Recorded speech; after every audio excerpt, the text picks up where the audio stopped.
Hey, what's going on, guys? Welcome back to our Texas Chain Saw Massacre, the game video. Today, Gun Interactive did a community check-in live stream with Matt Shach and Wes Keltner, and then went over a whole bunch of changes that are happening in a new patch that's coming out on February 6th, or at least close to it, somewhere in the range of February 6th. That might slide back, but that's their goal. They talked about a bunch of balance changes, whether that was to perks or Danny, of course, Poison Claws, and they also talked about a handful of fixes and new content, and actually a significant amount of new content that's going to be coming out within the next 90 days. Now, it doesn't mean 90 days away. Their goal is to spread out all the content mentioned across 90 days. Now, I did a live stream reacting to this, and at the end, I broke down everything we heard. So I recorded that. I'm going to post that here right now. I'm going to try to make clear chapters to make it easy for you to navigate. But this is everything that was in that live stream. At least that was really important to me, and I think the rest of the community, all right here in one video. If you have any questions, let me know in the comments below. But with that, enjoy. All right, stream recap. Here we go. Starting first, close encounters are being adjusted. Close encounters are no longer instant kills anymore. If you are getting into a close encounter and a family member comes up and hits you while you're in it, no longer an instant kill. It is just going to do damage to you. And that's that. If you have low enough health, it's obviously still going to activate a kill. But beyond that, it's just going to be damage. That's it, and you move on. I think that is a mistake, because, like, listen, close encounters are already kind of overused like crazy. I mean, you know, all right? You got perks like Empowered, all right? That's a pretty hefty change. All I would have done with close encounters is make the second you win, done, right? If you're actually still, if you haven't won the close encounter yet, I think it was fine to be instant killed. Like, that is a risk you're taking, okay? If you want to get into a close encounter, it's like, that's a big risk you're taking. And if you die as a result, tough. But if you win the close encounter and you're stuck in the animation, like you're pulling Johnny's ears, or like you punch Cook in the face and you're just standing there looking at him, the animation's still going, and you instant die, that's stupid. So they just made it where you, right when you won, you're back to no longer being instant killed. I think that would have been better. But instead, no instant kills at all anymore in close encounters. That's tough. Barge Trolling, if you've ever seen it, Barge Trolling's being changed, where if you were to latch a door and, you know, trap Leatherface in a room and you start actively barging the door and just sit there in the animation, Leatherface could not cut down the door. That's being fixed. Leatherface will be able to destroy doors even if victims are interacting with the barge. Good change. Very toxic. Very rare for it to happen, but when it does, let me tell you, you'll hate your life. It's terrible. Instant start is now faster for Leatherface. You know, if you instant start with Leatherface, he'll do it in one pull, but then he'll put the chainsaw above his head, and he'll, you know, it's still not instant. Now they're gonna make that a lot faster. They're gonna remove the animation overhead, so you should just be able to pull it and go. It's gonna be very powerful. So you could be more of a stealthy Leatherface. That's big news. That's big news. I'm excited to try that out, because that's how I always wanted to play Leatherface, but never got the chance. Instead, you're doing the exact opposite. You're just straight up sprinting everywhere you go with Scout Leatherfaces. So he also will be able to destroy barricades faster. 2 seconds cut off from barricades being destroyed by Leatherface. That's big. That's a significant amount of time. You'll be able to destroy barricades faster. Big news. So Leatherface in the chase is going to be even scarier now. Blood trails were quote-unquote nerfed, but also buffed on PC. So there was a bug that where the blood trails like really did not show at all on PC, but were showing way too much on consoles. Now they're taking those and they're meeting them in the middle. So blood trails will be way more effective on PC and a little less effective on console. We'll see just how much that is when we actually play. Poison Claws getting nerfed. They again said it was just a bug, similar to what they did with Rubber Legs, where it's not supposed to stack, but it was. It always was the first hit in a battle of hits. That was the only one that's supposed to have Poison Claws on it, and also the timers on them were inaccurate.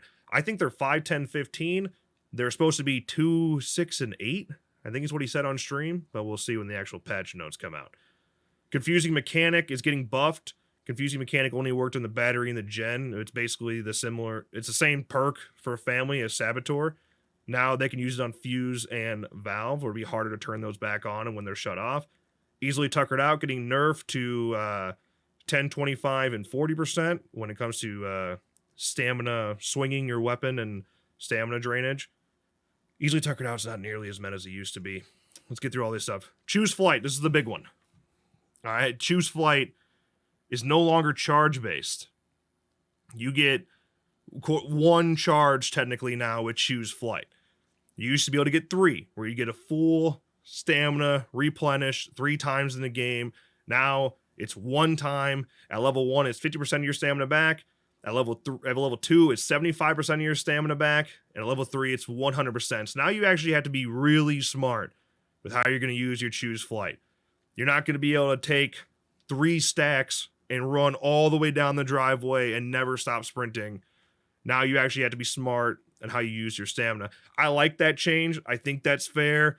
But with a Choose Flight change like that, it's going to have to come a Scout change, in my opinion. And they said they're looking into Scout, but no, not clear if that's going to be in this update or not. The other big one. This is one I don't really agree with either. Bomb Squad.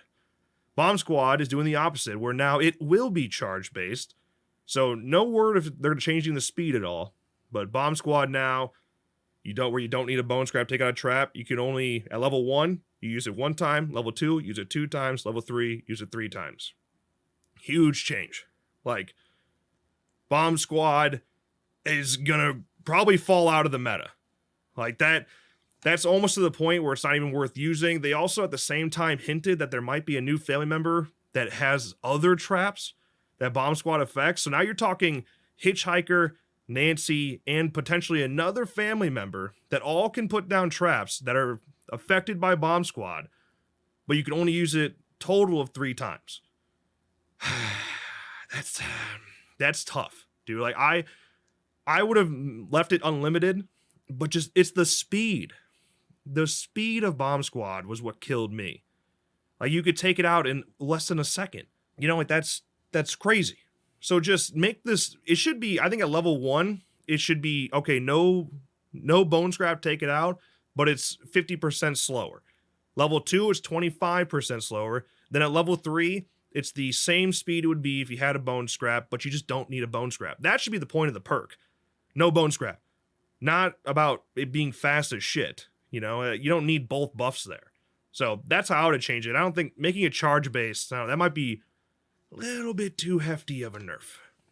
We'll see. I didn't mention if they're fixing how Bomb Squad works for Nancy in doorways, because it's not working properly right now. They didn't mention that's going to be fixed. But okay, let's talk about the Danny nerf. This is big. The Danny nerf, man. They did it different than I thought they would. And the more I think about it, the more I don't think it's going to be super effective, but we'll see. What they did is they made it where Danny can still instant study things. But if he instant study something, and only instant study, if you're level 1 Danny, doesn't matter.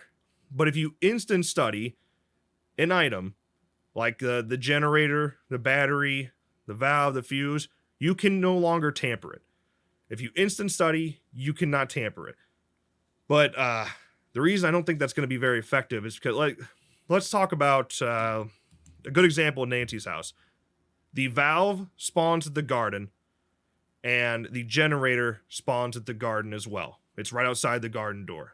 All right, so you just run over to the generator, you instant study that, then you use that knowledge to tamper the valve.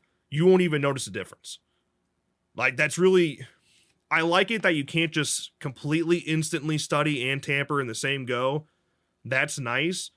And it's gonna be a while before all the Danny mains realize that's even a problem. Like, they're not gonna notice that they can't do that.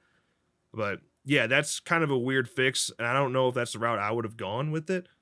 I think actually the bigger nerf here to Danny that they said was just a bug, you have to finish the animation of the tampering meter, where you apply your knowledge and it goes to the tamper.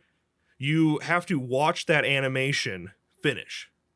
Like, you can't walk away instantly like you can currently. That's big to me. What I'm curious about that they didn't answer, if I'm watching the tamper animation, if I'm watching the knowledge go through, and a family member hits me, Am I good? Am I fair game? Or did that knowledge not get applied?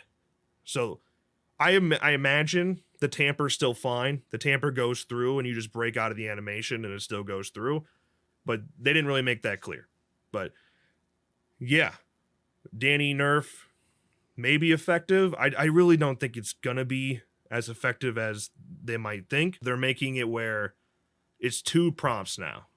So if you have instant study activated on Danny, you'll see a prompt to study and you'll see a prompt to tamper.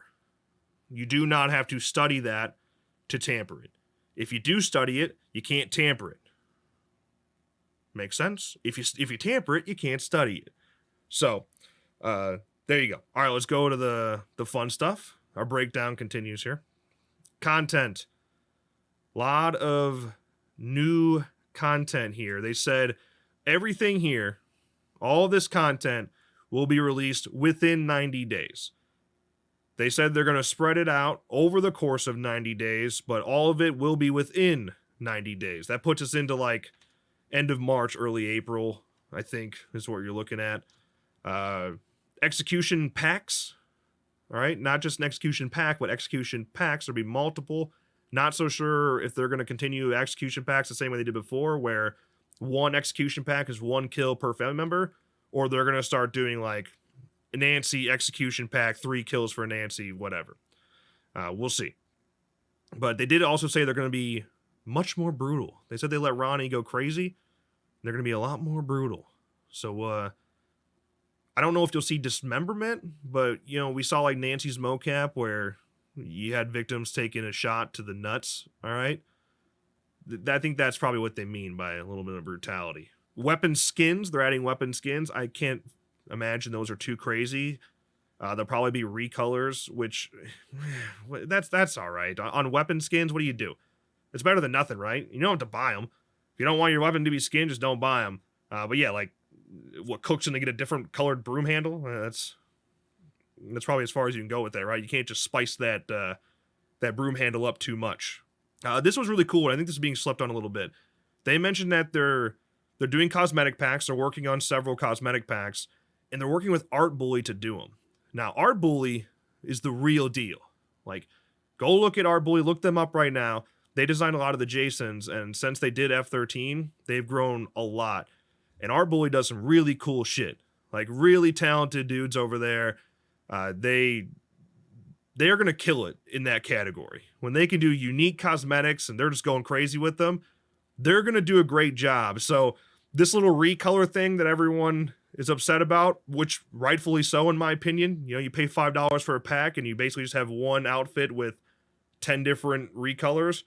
Yeah, like Art Bully's not going to do that. They're going to make some things a little bit more unique, things that stand out. They're probably going to do some cool stuff.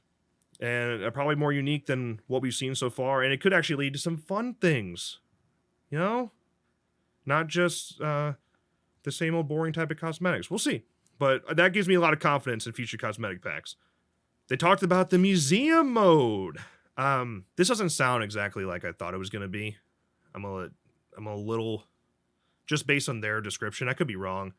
But I'm a little let down by what I heard about the museum mode. They said... Museum mode is inside of the family house, which I was kind of hoping it wouldn't be. You know, in Virtual Cabin 2.0 and F13, it was its own unique cabin that you've never seen before, that you got to explore and be unique through, and you can go through puzzles you've never seen, and it was really, really fun. That's not what this is. It's inside of the family house where you can explore it freely, and they said they have mild puzzles. I don't know what that means. Like, what happens when you solve the mild puzzles? You know, I thought that the museum mode was going to lead to a big reveal when it came to Maria, and that does not appear to be the case. So, we'll see.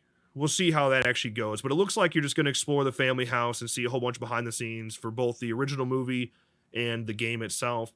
You know, them doing art, them doing mocap, stuff like that. Kind of like the unlockables we already have, but inside of that space. And for the puzzles, who knows how far those go. The good news is, museum mode, it's free. So... there's a little bit more free content for you. They did confirm a new victim and family member. Big news, okay. They said that's probably going to fall more to the 90-day mark. So you're talking late March, early April. somewhere in there. That's a ways away, but kind of expected. I figured March at the earliest, and that's what we're looking at. So, new victim, new family member, no details beyond that. But like I said, they kind of hinted at traps again earlier. So we'll see. Sissy is getting her own cosmetic. Bride Sissy. She's in some sort of freaky bride outfit. We were all talking about the Bride of Frankenstein when it came to Sissy, and I really hope that that's where they like that type of route with it, but we'll see. That's really cool though. I think that's good, and that's free. A free bride cosmetic for Sissy. Big news. Shirtless Johnny did get revealed. A first official look at him. It was still work in progress, but we saw him. Shirtless Johnny looks great, and that also will be free. So free cosmetic for Johnny. They revealed the new map, which is again probably going to be closer to that 90-day mark. Late March, early April, give or take. New map, it's called The Mill. There are 4 levels to it. So that's big. A lot of vertical type of gameplay with The Mill. Unique first look at it. It looks really cool. It looks way different than what we've seen up to this point. And it goes against what we thought were the leaks. So hey, none of this shit's been leaked yet. That's big. Look at that. They're doing it. So an old abandoned sawmill didn't confirm whether or not there were unique escapes. I was waiting on that. They did not confirm that, but they did say there's going to be interesting wells and windows that work differently than what we've seen on previous maps. I was like, what does that mean? Like, how do you make a well interesting? Like, what do you fall into like a pit of bodies or something? Like, is there another element that is at the bottom of the well? I don't know. That's interesting, though. I'm curious what that's going to be like. But new map. To me, maps are the biggest thing to keep a game like this in terms of replayability going. So a new map being confirmed, The Mill, and it looks very unique compared to what we played so far. That's the best news in the world to me. I'm glad that that's happening, but probably looking at March or April. Okay, now they took some questions from the chat. So we're creeping up on the end here. The stalling issue for Leatherface, they have not yet determined what's actually creating it. They mentioned the UI bug that they fixed, but that was not the solution itself. So no fix yet for the stalling bug with Leatherface. Yeah, that sucks. Especially for newer players that are just not used to him. That's tough. They have not figured it out yet, but keep sending in your reports and they'll get there. Noise following. When you make noise and the pings follow you on your character, they're adjusting that for doors. I honestly think they should probably just remove it when going through doors. It's probably the only real solution for this. But they were talking about how you use doors to break the line of sight, but if that noise follows you, you're not breaking line of sight. They know where you are. They know what direction you went, etc., etc. Their plan right now that they're testing is just to make the time going through doors, the noise you make going through doors, to follow your character for a lot less, so that it'll be off of you and you still have a chance to hide after breaking that line of sight. I don't know. It's hard to say until you really see that in action, but that's what they're looking at with that. Lobbies. This one hurt a little bit. Lobbies, they said they have no plans yet. Not specifically. Wes was very clear. I'm actually really glad that Wes was like, hey, yeah, it sucks. It needs to be fixed. It is the number one priority. It's not what you should be experiencing in a game like this. The lobbies suck. But they just haven't found the best solution for it yet. And I know it's not easy, but it just sucks, No timeline for that yet. They're nerfing Scout. They're looking into it. No change yet. They said it might sneak its way into the February 6th update. Maybe, maybe not.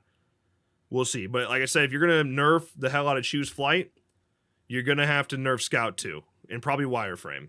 You're going to have to nerf those things together, because otherwise you really just have no chance. I wrote down here Grandma, because Wes did talk about Grandma. Why isn't she in her room like she is in the movie? And he said, TBD. What does that mean, huh? We going to have a Grandma DLC? Is Grandma going to be able to get fed at some point in this game? Little cosmetic for Grandpa will be Grandma. That'd be awesome. We got to get Grandma in there at some point. We'll see what happens. Then lobby timer being removed is making it into the February 6th update. I thought they were avoiding that question forever because like all of us were screaming it, and then it was like they were just skipping it. But yeah, lobby timer should be gone in the next update. While that's not going to fix lobby dodging and it's not going to fix the backfill issues, it at the very least it'll allow you to stay in the lobby and wait for somebody to fill the spot. And that way you still can play. You don't have to re-queue over and over again, especially on the victim side where it's brutal. You're queuing for 3 minutes. You sit for 3 minutes just for the lobby to break. Now at least you can sit in that lobby and eventually it will fill up. That was the whole stream. That was a super fast run through of that whole stream. Lot there. That was a lot more than I thought they would put into this stream. And I will say, because especially the last few days, we've been on Matt's tail, okay? You know, whether you agree with him or disagree with him, I think we can all, at the very least, agree that the comments that Matt made on Twitter, you know, trolling the trolls, if you will, were counterproductive. You know, that didn't really add anything positive to the conversation. As funny as it is to clown on clowns, you know, nothing really productive came out of that. I was worried that that was going to escalate inside of this stream, and it didn't. Matt handled himself really well. Wes handled himself really well. They took on questions very well, and they did a good job. That's it. Thank you guys so much for hanging out. Appreciate you spending your afternoon with me and watching my stream of their stream instead of their stream directly. Thanks for taking their views away. I'm just kidding, but I do appreciate it. I'm glad my opinion matters just enough for you to watch here too. But that's it. I'll catch you all on the flippity flip.